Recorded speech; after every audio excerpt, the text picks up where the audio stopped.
ही झालं पाहिजे.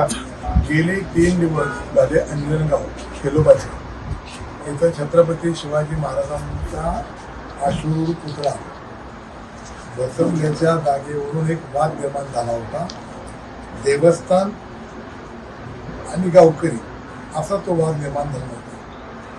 त्याच्यामध्ये देवस्थानची भूमिका ही होती की ही जागा देवस्थानची, त्यामुळे देवस्थानच्या जागेत ही पुतळा न बसवता थोडा पलीकड जिथं सरकारची जागा आहे, गायरन आहे, ग्रामपंचायत जागा आहे तिथं बसवावं आणि म्हणून करता 3 दिवस त्या गावामध्ये संघर्ष होता. परंतु आज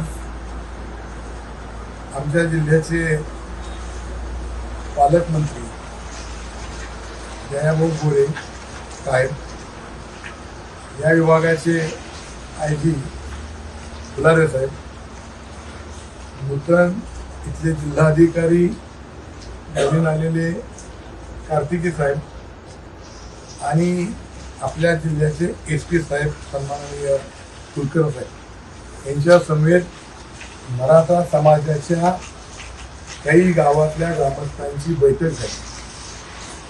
सकाळपासून जो वाद होता तो 814 ही जागा मोजावी आणि त्या जागेच्या ती जागा देवस्थानची आहे, ती जागा सोडून इतरत्र महाराजांचा पुतळा बसवावा आणि मराठा समाजाची मागणी होती की तुम्ही सक्षम अधिकाऱ्याकडून ती जागा मोजा आणि ती जागा मोजल्यानंतर जर शिवाजी महाराजांचा पुतळा त्याच्यामध्ये आला तर दुसऱ्या ठिकाणी आम्ही हलवायला तयार आहोत.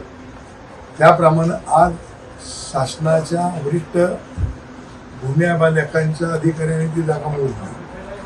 त्याच्यामध्ये महाराजांचा पुतळा हा 814 या गटाच्या जवळ येत असल्यामुळं मराठा समाजानं जे शब्द दिला होता त्याप्रमाणे तो पुतळा तिथून बाजूला बसवण्याची संमती बरोबर आहे ना दिलेली आहे.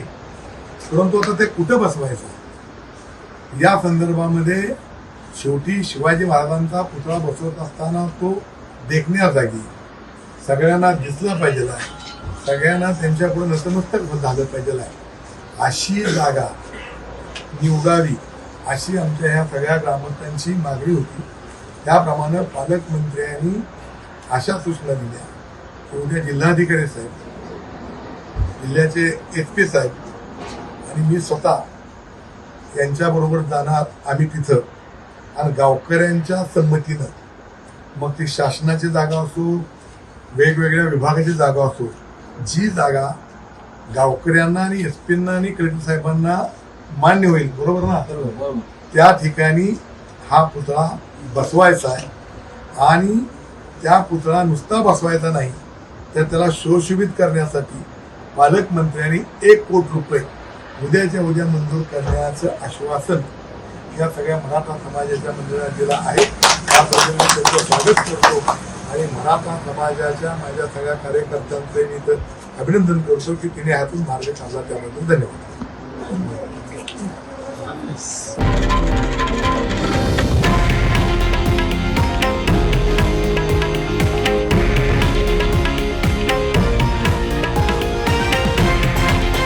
हे आहे देशातील नंबर 1 न्यूज नेटवर्क आणि आपण पाहत आहात TV9 मराठी, एकमेव.